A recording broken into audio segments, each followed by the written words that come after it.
Semoga Kak Jo lekas sembuh, dapat beraktivitas sesuai biasa lagi. Amin. Oke, malam ini materinya itu gelang pintar. Gelang pintar di sini ada yang dimaksud tuh berkaitan sama RFID, NFC, atau IoT juga. Jadi rata-rata itu materi yang disampaikan Kak Jo semuanya berkaitan. Mulai dari konsep-konsepnya di IoT, lalu bahasa yang digunakan, bahasa pemrograman yang digunakan itu Python, semuanya berkaitan. Jadi yang dimaksud gelang pintarnya adalah jadi gelang itu akan menyimpan informasi-informasi yang cukup banyak sesuai kebutuhan kita. Dalam hal ini adalah pramuka, mungkin ada informasi kepramukaan di situ. Bisa jadi gelang tersebut berisi informasi tentang keanggotaan pramuka, keanggotaan saka milenial, keanggotaan sebuah DKC, DKD, atau DKR mungkin. Jadi pertama itu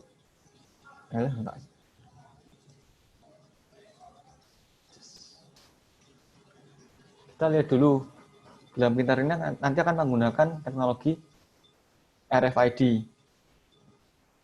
Teman-teman mungkin kalau zaman sekarang ini kan yang sering didengar itu adalah NFC kan. NFC untuk apa namanya kartu tol, untuk pembayaran seperti yang si merah itu Telkomsel, namanya apa ya lupa dulu. Nah, NFC itu merupakan bagian dari RFID. Jadi RFID itu lebih luas jangkauannya, dia frekuensinya lebih lebar. Biasanya digunakan untuk di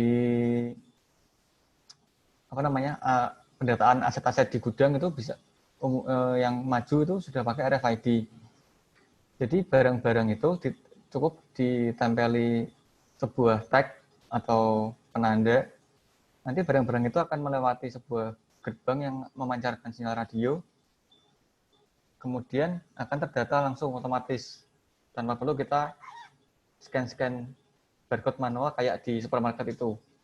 Jadi cukup kita lewat aja itu sudah kebaca ada berapa barang yang lewat itu apa, lalu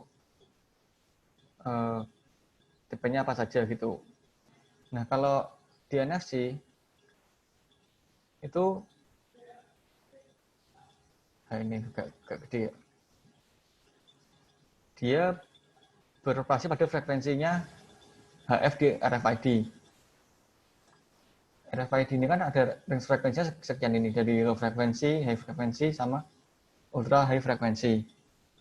NFC bekerja di high frekuensinya. Jadi dengan demikian NFC jaraknya lebih dekat untuk beroperasi. Dia harus hampir nempel. NFC kan singkatnya sendiri dari Near Field Communication. Jadi dia harus dekat. Kalau zaman dulu, awal-awal NFC muncul di HP itu kan yang sering diiklankan itu transfer file. Transfer file kita cukup tempelin punggung kedua HP atau di mana letak antena NFC-nya, ditempelin gitu tanpa perlu setting-setting pairing, langsung terhubung dan data filenya tertransfer. Penggunaan lain itu bisa untuk pairing headset Bluetooth. Jadi kan kalau headset Bluetooth secara yang tradisional, kita harus nyalakan Bluetooth di HP, kita nyalakan tekan sebuah tombol di headsetnya beberapa saat gitu, lalu kita cari nama headsetnya di HP kita, di pencarian Bluetooth-nya.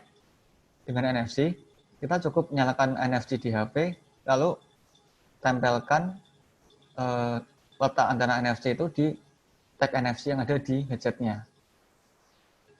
Contohnya seperti itu. Jadi secara umum perbedaan RFID sama NFC itu lebih ke jaraknya, jarak jangkauannya, sama apa ya? Ya ini jarak jangkauannya itu.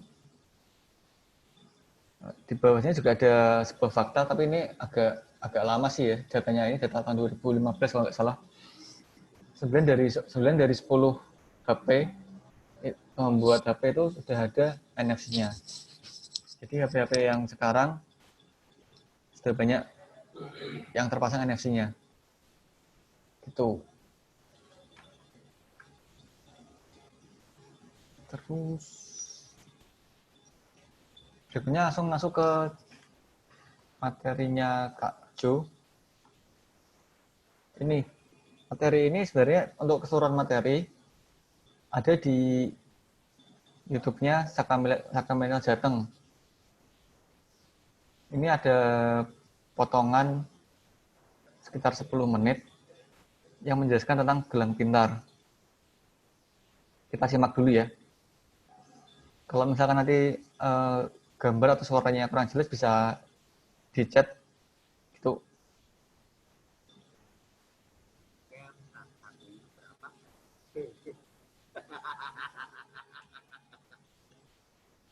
Yuk kita belanja kartu.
Nggak bentuk suaranya tadi ya?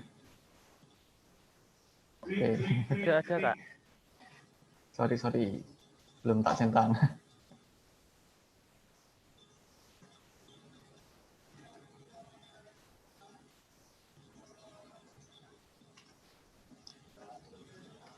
Tadi kamera 150. Oh, dan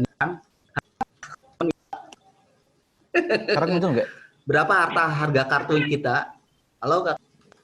Berapakah?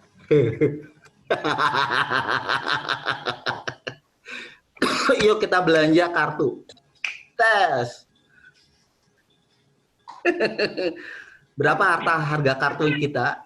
Halo Kakak, ini harga kartunya, bisa kamera, nanti kita buat kamera.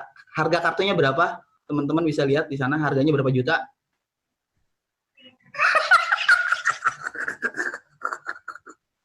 Saya nggak mau, kartu saya habis, asli. Kartu saya habis. Banyak diuji, sekarang kemarin uji coba ngetap gitu, kemudian iseng.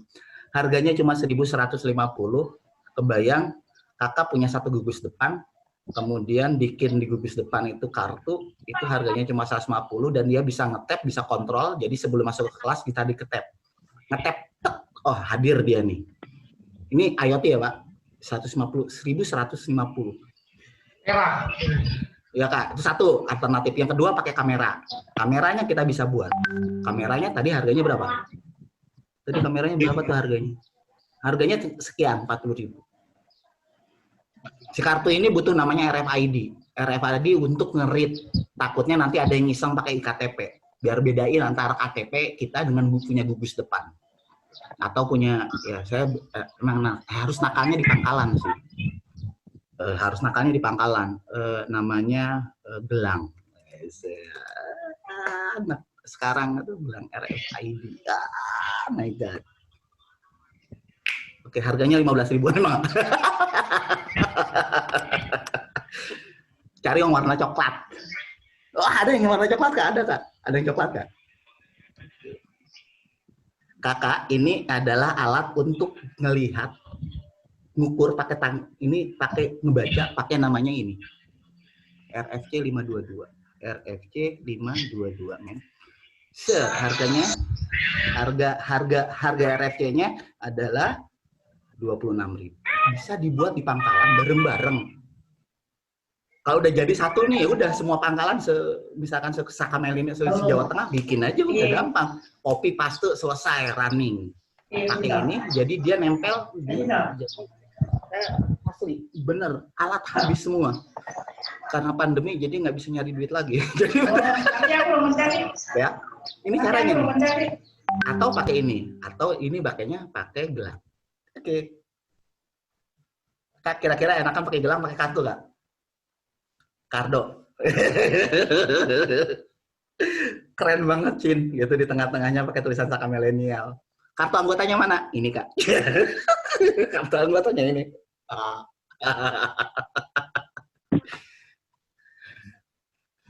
Ini sederhananya gini. Berapa bloknya? Kan pertanyaan gitu. Blok data. Blok data. Jadi sebenarnya kita main di sini blok data. Blok data Mifer.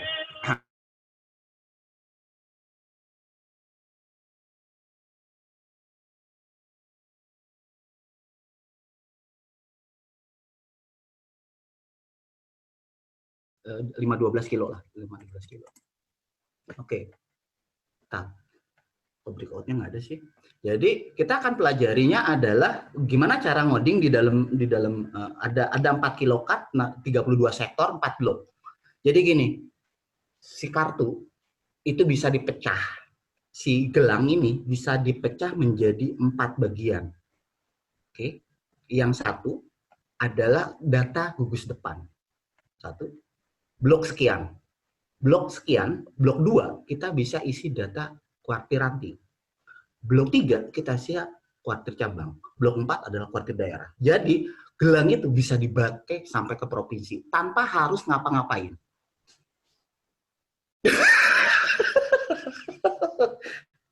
Kebayang ya teman-teman kelas di sini? Saya jadi bandel nih. Jadi kuncinya cuma di sini. Kartunya sama, tapi kan gaya lebih kerenan pakai gelang gitu. Jadi artinya gini. Ketika dia data di gugus depan, dia akan baca blok sekian. Dia tidak akan baca blok selanjutnya. Jadi nanti kita ngodingnya di RFID-nya kita hanya jadi itu punya aturan digital gerakan pramuka. Jadi blok sekian adalah untuk gugus depan. Jadi kita ngoding di blok sekian. Blok 2 itu adalah yang ngatur adalah kuartir ranting. Blok 3 adalah kuartir. Semua datanya sudah cukup pakai gelang. Gelangnya hilang, tinggal datang ke gugus depan, checking, ganti, silakan langsung di write ulang. Wah. Apa lagi nih?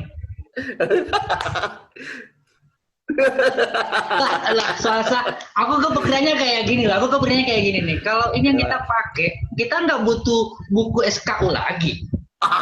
Sepakat. Oke.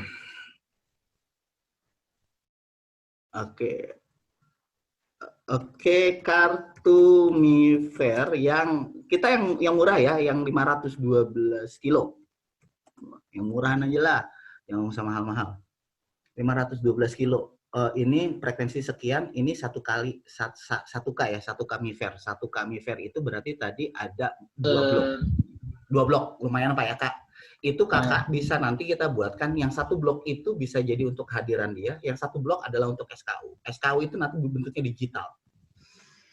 1 blok itu isinya, wah nggak ngerti. Ini mulai dipasang-pasangnya. Halo, tapi bisa menarik nih. Ini menarik banget. Ini ada menarik. Memori tadi mana? Kayak, Kak jangan dibawa ke Sulawesi dulu Kak. Ini ada kakak dari Sulawesi. Kita cancel dulu Jawa Tengah. Oke, 1 blok itu kalau nggak salah lagi sampai 32 bit. Jadi 1 blok itu bisa panjang data ya. Panjang datanya itu lumayan. Oke Kak, jadi kebayang sama kita harganya berapa, murah banget dan itu nilainya ada di kartu. Kalau kartunya hilang, Gimana kalau kartunya hilang? Ya udah beli kartu lagi, write ulang. Nanti otomatis ngisi lagi. Tidak menghilangkan data yang lama. Data yang lama kan ada di sistem database. Nggak ada dibilang kehujanan gitu.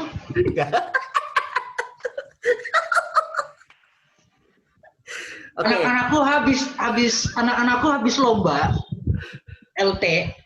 Itu kehujanan, habis tuh buku semua tuh. Besok setiap LT kita cobalah di gugus depan atau di kuartir cabang mana yang nekat bikin LT-nya. Jadi kalau penilaian dia ngetep kartu, ketahuan nilainya lo kayak komputer atau pakai HP, oke, sudah masuk nilainya. Jadi isinya ngeceknya pakai kartu. Oke, kita harus move on keluar.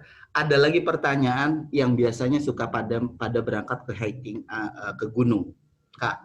Ketika kita mountaineering, dan sebagainya, kita kehilangan jejak. Misal, nauzubillah jangan sampai kejadian. Gimana kita mendeteksi para pendaki gunung? Jawabannya pakai IoT. Ketika dia masuk ke pintu masuk naik ke gunung, dia harus menggunakan alat. Alat itu yang akan mendeteksi kalau dia misalkan tersesat dan lain sebagainya. Itu IoT. Nggak? Jadi kebayang ya? Ini di sisi bagaimana dengan komunikasinya? Maka kita menggunakan nanti WiFi. Ini kerjaan kerjaan saya ya. WiFi One itu punya Kardo. Kak Ardo, gimana misalkan ada di Jawa Tengah itu ada lintasan naik gunung kan kita bisa taruh WiFi titik-titik tertentu di mana ketika dia ngelintas itu WiFi-nya nyebar dan dia masih bisa komunikasi. Bisa nggak Kak Ardo? Halo Kak, gini, kita ke gunung, di gunung itu di titik-titik di pohon-pohon tertentu kita pasangkan WiFi, oke? Kemudian pada saat orang jalan, dia akan terdeteksi kemanapun selama dipantauan dengan WiFi itu, WiFi tanpa internet ya, WiFi tanpa internet. Bisa komunikasi nggak Kak antar siapapun dengan WiFi? Nah, oke Kak. Udah kan? Kebayang ya? Iya. Iya. Di titik rute mereka melakukan iya. Oh, berarti bagusnya di Sulawesi karena di sini nggak ada gunung berapi. Kak Madi, kebayang ya Kak Madi? Nanti kita bisa coba buatkan gitu. Oke Kakak, terima kasih. Ini ternyata gini Kak. Oke Kakak, ini luar biasa ini. Karena kami kan kalau di perkemahan itu 1 sampai 5 hari itu pada antara LT juga. Ini kami untuk mendeteksi itu kesulitan. Ini kita menggunakan luar biasa Kakak. Dalam perkemahan ini. Ya. Hanya saja ini saya kekurangannya ini ya, karena sudah tua pengingatannya agak apa ya terganggu. Oh sama. Nah, itu penjelasan dari Kak Jo tentang gelang pintarnya. Idenya keren ya. Jadi bisa menggantikan tanda pengenal kita. Bahkan saat naik gunung itu bisa jadikan untuk alat pendeteksi kita ada di mana.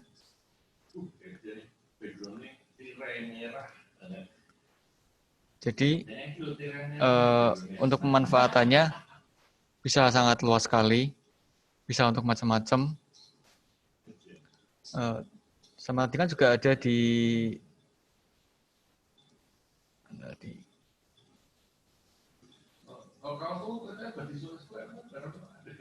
nah ini kan ada frekuensi RFID 13,56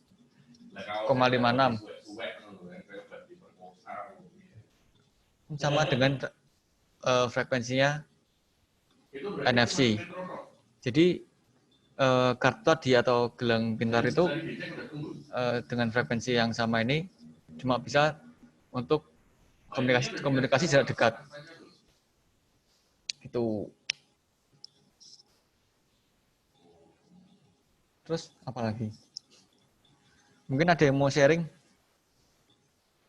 Punya ide mungkin tentang pemanfaatan RFID yang ditanam di gelang pintar ini dengan model gelang pintar? Ya, disilakan kakak-kakak, barangkali ada yang pengen sharing atau tanya ya, kira-kira gelang pintar ini bisa buat apa aja. Kalau misalkan Kak Debi, saya mau tanya deh, gelang pintar ini kalau misalkan kayak lomba-lomba ataupun apa dibuat sejenis tanda pengenal gitu, berarti bisa ya buat absensi atau bagaimana fungsinya? Sangat sangat nggak? bisa, sangat bisa. Bisa ya. Iya. Terus Jadi itu untuk nanti kalau ngecek absennya, maksudnya setor absennya gimana? ya tadi kita tinggal itu kita mau pakai yang frekuensi yang gede atau yang kecil ini yang di NFC. Kalau yang pakai NFC ini harus ngetap satu ditempelin. Jadi kita Iya mantap. teman-teman yang punya kartu yang pernah pinjam kartu etol, punya kartu etol kan itu bisa dibaca isinya kayak lewat HP. Iya. Ya itu nanti modelnya seperti itu. Jadi kartu NFC-nya ini ditempelkan ke alat pembacanya. Itu. Dan tadi dari penjelasan Kak Jo juga itu bisa bisa diprogram setiap satu kartu itu bisa berisi bermacam informasi. Dan informasi itu hanya bisa juga dibaca oleh alat-alat tertentu. Jadi tidak satu alat bisa membaca semua informasi. Jadi misalkan satu kartu itu berisi data untuk absensi misalkan, absensi kegiatan A. Lalu yang satunya adalah satu kegiatan B dengan kartu yang sama. Tapi alat untuk membaca absensinya itu alat yang berbeda. Itu bisa diprogram di alatnya. Tadi alatnya yang berarti RF32 atau apa?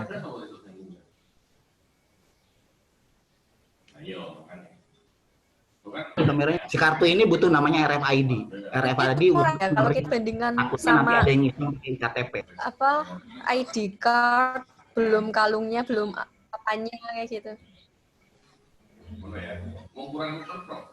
Gimana, Kak Firda? Yo, tanggung jawabmu mau koneksi ya, bukan sekolah. Gimana, Kak?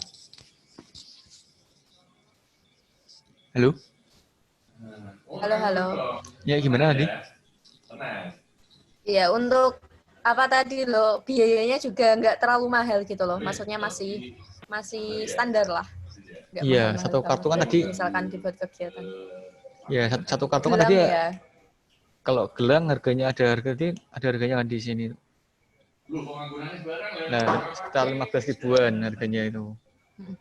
Kalau kartu lebih murah lagi. Mantap lah, canggih. 1.100 tadi ada yang jual segitu. Jadi tinggal nanti mungkin yang agak mahal itu alat yang buat membacanya. Membaca RFID-nya itu atau membaca NFC-nya. Tuh. Ya, barangkali teman-teman ini mau sharing atau ada hal-hal yang mau ditanyakan. Ini terkait dengan gelang pintar cukup canggih ya, canggih sekali malah.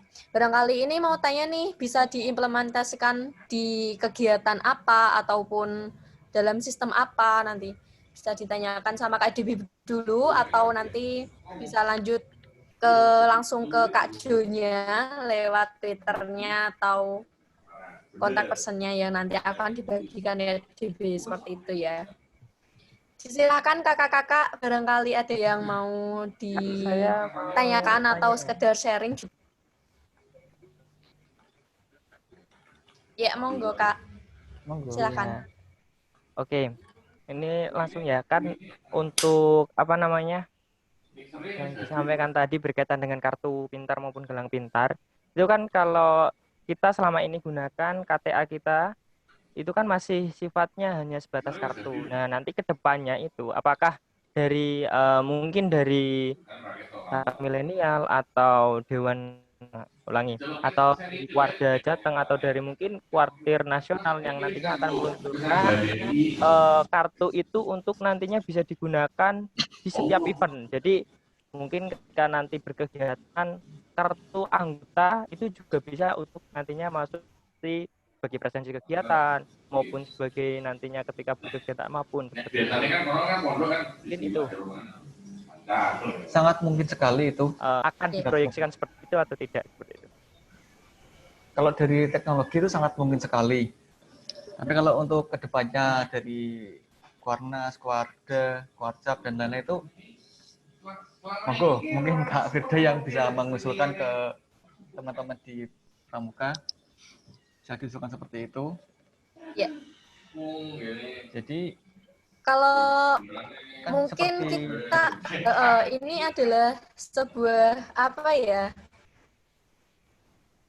sesuatu yang baru ya, yang sangat milenial sekali. Mungkin kalau terkait dengan langsung ke anggota pramukanya, KTA-nya seperti itu, kita bekerjakan dari atas seperti itu. Cuman ini bisa menjadi gebrakan baru untuk kita di berbagai macam kegiatan kita terlebih dahulu, barangkali mulai dari absensinya ataupun nanti ada sistem apa ya, sejenis kayak kartu setiap anggota pramuka.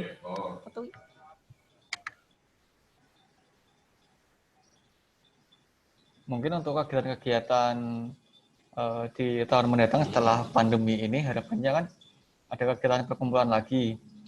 Ya, bisa saja itu diusulkan nanti, anu tuh Kak, pakai sistem gelang pintar ini atau kartu pintar, jadi untuk pencatatan kegiatannya bisa lebih otomatis, lebih keren gitu kan. Data-data terkolek semua, terkumpul. Jadi nggak ada pencatatan kertas lagi. Dan tadi ada juga kan dari videonya Kak Jo itu ini lebih tahan sama cuaca. Jadi kan tadi ada yang bawa buku SKU, kehujanan, rusak bukunya. Atau mungkin kartu anggota kita atau kegiatan ada hujan lebat, kartunya rusak gitu. Seperti itu.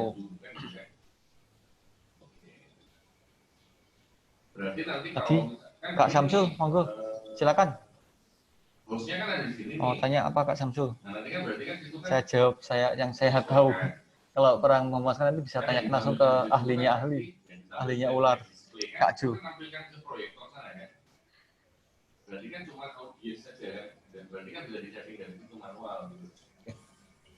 Mohon izin Kak, mau bertanya. Sebelumnya izinkan Kak, ada sebuah file yang ingin saya share Kak. Share screen? Enggak share screen, di chat aja. Chat. Nah itu Kak. Ada Kak? Ada nggak Kak? Masuk Kak? Masuk. Bentar. Nah, oke.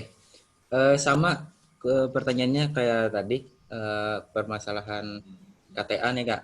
Untuk apakah bisa atau tidaknya kan sudah terjawab tadi, kan bisa untuk dilaksanakan KTA yang jatuhnya ini kan jadinya KTA elektronik ya Kak? Iya. Ya, Nah, jadi gitu. KTP elektronik seperti itu kan sama. Selanjutnya Kak, untuk data di KTA itu apakah cuma bisa data pribadi si pemilik KTA atau bisa ditambah data-data lainnya, misalnya data untuk KTA, misalnya kan ada KTA kan biasanya Kuarcap nih dibuatkan juga kan Kak KTA. Jadinya kan apakah bisa nih untuk Kak Kuarcap di dalam KTA beliau itu dikasih data semua anggota pramuka di Kuarcapnya misalnya gitu Kak? Jadi maksudnya ini di kartunya Kak Kuarcap ada data anggota pramuka gitu? Ya Kak, pokoknya semuanya Kak, Kuarcap gitu. Kalau misal di KTA-nya pembina pramuka di gugus depan kan ada data anggota pramuka di gugus depannya gitu Kak. Apakah bisa gitu Kak? Kalau yang setahu saya itu kan ukuran size-nya bakalan gede banget. Sedangkan kapasitasnya kartu juga terbatas. Jadi kan ada yang 512 kilobyte gitu. Ya mungkin maksimal segitu ukurannya. Tergantung setiap record satu peserta itu besarnya berapa kilobyte, berapa byte. Seperti itu. Jadi masalahnya dengan kapasitasnya. Tapi data itu bisa ditaruh ke database. Tuh. Selanjutnya Kak, jujur nih sangat tertarik karena beberapa waktu yang lalu nih 2 mingguan yang lalu tanggal 17 Juli kalau nggak salah itu di kuarter daerah kami sudah dibikinkan aplikasi untuk pembuatan KTA nih Kak. Tapi ada beberapa masalah yang belum terselesaikan nih, jadi belum bisa digarap untuk di keluarga kami. Selanjutnya saya sendiri nih Kak menggarap di kuartir cabang kami ya yang biodata peserta didik yang aku kirim tadi Kak. Nah di situ kalau dibuka itu menurut aku itu sangat lengkap nih Kak. Dari data penghasilan orang tua sampai data kalau pembina kan biasanya ada kursus-kursus tuh. Nah gitu Kak. Sedikit saran aja sih kalau kakak-kakak yang lain mau bikin KTA formatnya kayak gitu soalnya menurut aku itu lengkap banget tuh. Share ke atas Kak. Itu kan ada penghasilan Kak. Kita sambil sharing aja ya Kak. Gak apa, sambil sharing aja. Silakan. Soalnya kan kita saling berbagi ilmu gitu Kak. Iya. Ya, mantap. Nah, okay. Itu kan filenya Word tuh bisa diganti-ganti bebas aja. Nah, uniknya di sini Kak ada penghasilan orang tua Kak. Apa sih fungsinya gitu kan? Kenapa harus ada penghasilan orang tua? Jadi kami bikin lagi program gitu Kak. Setiap ada iuran di sekolah-sekolah gitu, kami bikinkan persenannya gitu Kak. Misalnya 5% dari iuran itu disisihkan, yang mana itu penghasilan itu bisa disumbangkan ke panti asuhan atau anggota pramuka yang kurang mampu, makanya dilihat dari penghasilannya di sini Kak. Nah gitu Kak. Sharing-sharing aja Kak sedikit. Kalau saran saya gitu, jadi mungkin kalau itu Kak Firde yang bisa menanggapi ya dari kepramukaan ya. Oke. Kak Firde, kan Zoom di situ itu kan bagaimana tanggapannya? Atau teman-teman yang lain bisa menanggapi mungkin? Ya, Kak Samsul, saya mau tanya, ini berarti Kak Samsul itu ya, berusaha mendata untuk pembuatan KTA seperti itu ya, di kuartir cabangnya gitu ya? Ya Kak, Cuman mau menggunakan aplikasi itu biar lebih efektif. Nah, jadi gini Kak, kalau di kuartir cabang kami, kebiasaan kalau KTA itu dibuatnya sesaat sebelum adanya lomba gitu Kak. Jadi, kalau ada event baru bikin KTA. Jadi kan, apa itu? Yang bukan dari Zoom. Tergesa-gesa gitu Kak, bikin KTA-nya. Kan jadinya banyak kesalahan gitu. Nah, harapan aku di sini semuanya jadi terdata di KTA ini. Semua se-hashtag kalau ke kuartir cabang aku. Nah, permasalahannya di sini wadahnya aku belum nemuin Kak.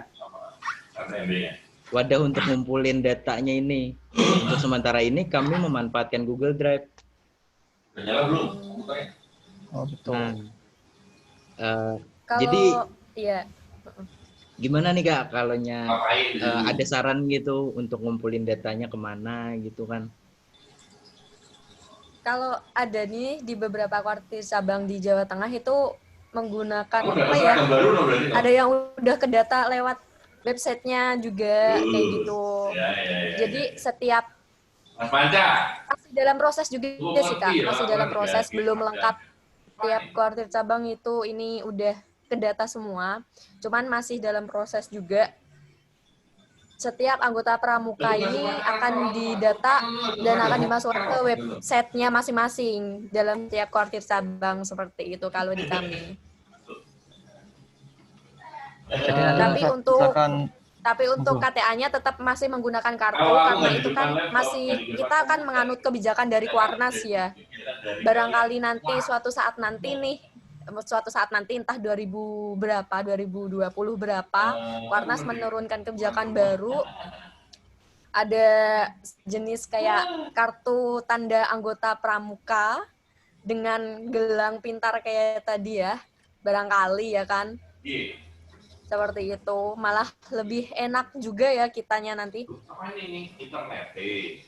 Tapi untuk pengaplikasian gelang pintar seperti materi ini bisa kita aplikasikan terlebih dahulu di berbagai kegiatan buat nyimpen datanya. Barangkali nanti pesertanya, setiap anggota pramuka bisa punya gelang pintar, setiap pramuka anggota satu setiap pramuka anggota punya gelang pintar. Terus dalam satu tahun ini kita mengadakan beberapa kegiatan. Nah, mereka dengan cara ngisi pendaftaran ya, misalkan itu cuma nempelin nempelin gelang pintarnya, atau barangkali ada barcode atau apa ya, saya juga kurang paham kayak ginian. Berarti kan dia datanya tinggal masuk gitu, nggak harus nginput ataupun apa. Itu kan bisa ya Kak Debi ya? Ya, Jadi kalau perubahan data kan petugas yang akan merubah datanya. Jadi nanti peserta yang memiliki kartu atau gelang pintar itu tinggal istilahnya tap ke alatnya itu buat perbaruan data. Jadi juga di video sepertinya dijelaskan seperti itu juga. Kita petugasnya tinggal ubah data melalui sistem, data akan berubah masuk ke database. Lalu kartu atau gelang itu tinggal ditempelkan ke alat pembacanya untuk ditulis data yang baru. Jadi keuntungannya lagi dengan KTA elektronik seperti ini, dengan gelang pintar atau dengan kartu pintar itu, kita tidak perlu merubah data-data yang tertulis di KTA itu. Karena datanya kan tersimpan di database, dan itu akan terupdate datanya. Jadi setiap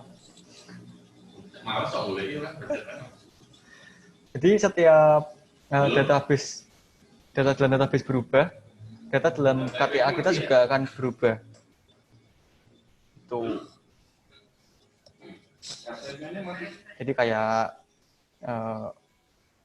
misalkan kita ada perubahan tempat tinggal, dalam KTA itu kan juga berubah. Nggak usah kita bikin KTA baru. Dan untuk pendidikan ini kan kita kan akan bertambah terus kan, dari SD, SMP, SMA, itu kan otomatis terupdate dengan menggunakan KTA elektronik gitu. Monggo. Ya, intinya kalau sharing tadi ya Kak Samsul, di Jawa Tengah ini masih dalam proses tapi belum jadi. Kita buat sejenis website kayak gitu, dan itu nanti data-data anggota pramuka akan masuk semua di situ. Tapi masih dalam proses pembuatan memang.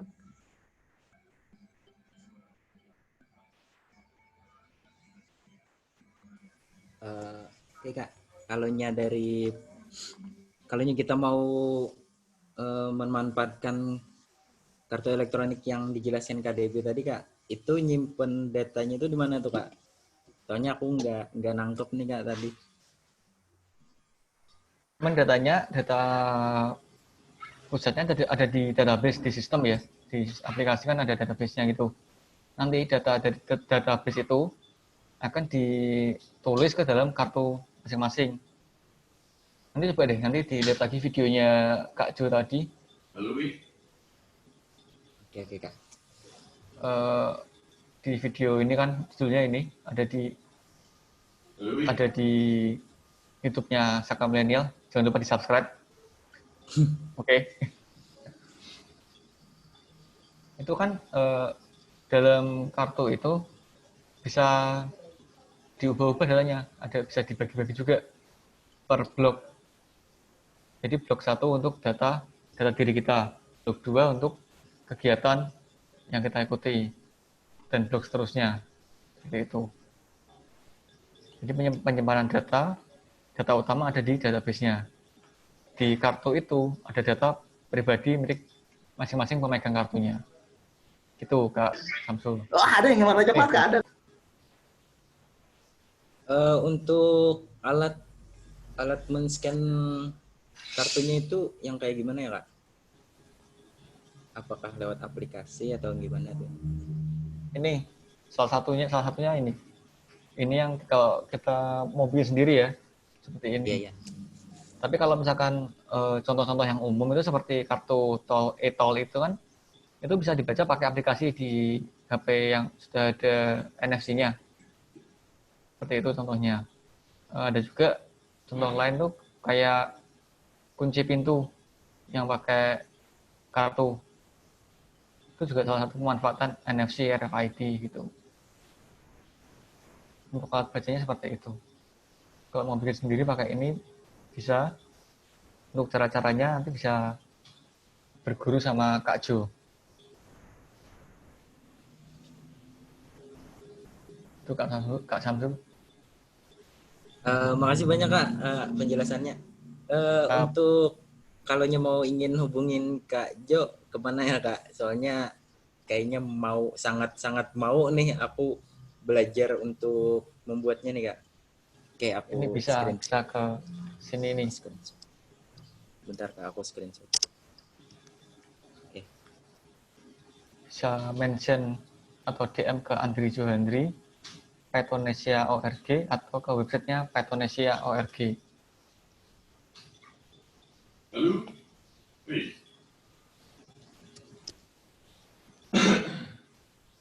Ini Kak, sudah mungkin itu aja Kak yang mau aku tanyakan. Makasih banyak Kak penjelasannya sangat panjang lebar nih.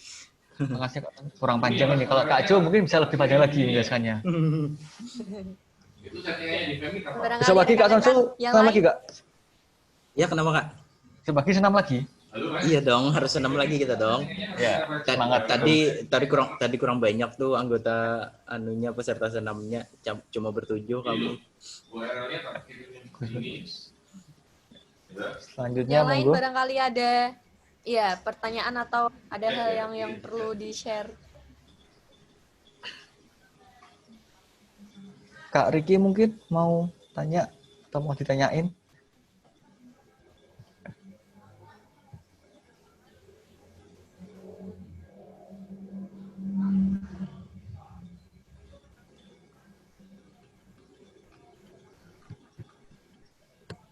Kalau tidak ada, kita cukupkan. Suaramu Kak Firda. Dikit Kak, boleh Kak? Ya, bagus. Silakan ada yang Kak perlu Samsul.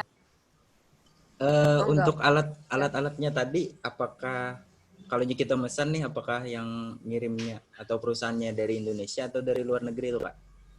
Kalau boleh tahu. Ada banyak sih, tinggal lihat aja penjualnya bisa dilihat di Tokopedia atau di Bukalapak atau di toko-toko lain.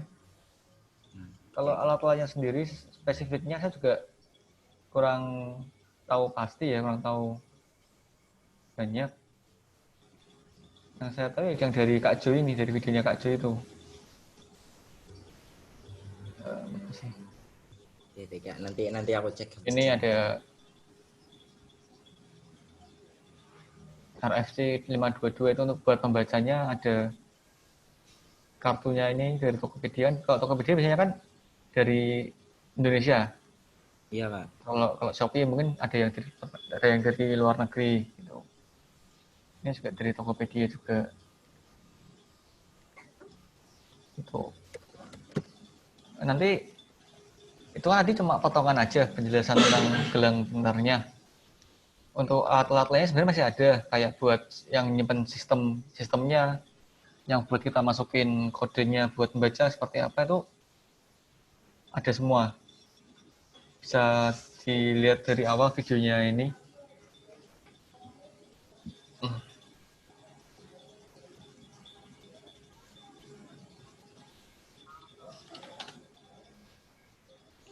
Gitu. Kalau sudah ada lagi, cukup ya?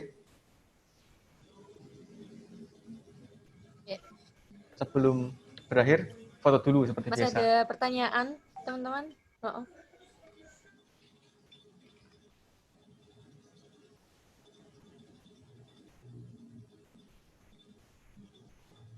Halo, Wi. Malah hilang. Halo, Dwi. Sebelum kita akhiri foto dulu yuk, foto bareng. Orang itu loh. Kameranya bisa dinyalakan dulu semuanya. Record. Foto bareng. Tak nampak wis. Ya. Sekali biar kelihatan fotonya.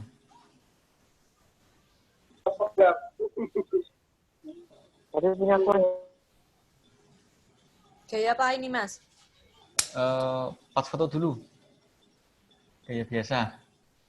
Yang lain, Kak Ilham, Kak Sri Rohimatun, Kak Doni, Kak Risna, Kak Penny,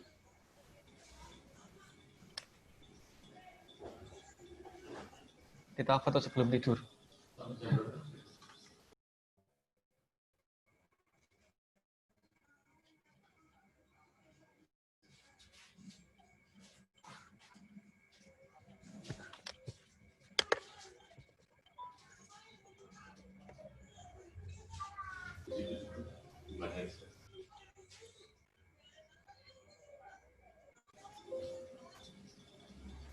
Ya?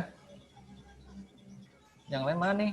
Kak Ulfi, Kak Ilham, Kak Sri, Kak Doni, Kak Dea, Kak Imam,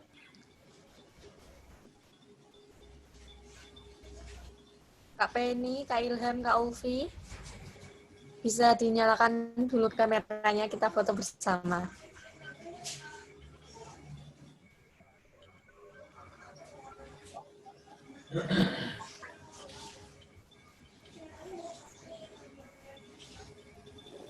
Yuk, kita foto. Apa udah tidur duluan ya ini? Foto dulu. Siap ya? Siap. Satu, Oke.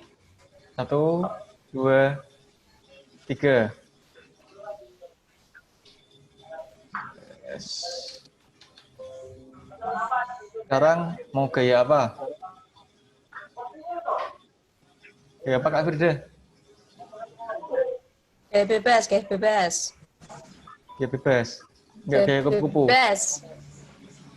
Biasanya yang diupload yang bebas-bebas kok. Ya yuk, bebas. Hitungan ke 3. 1, 2, 3. Crack.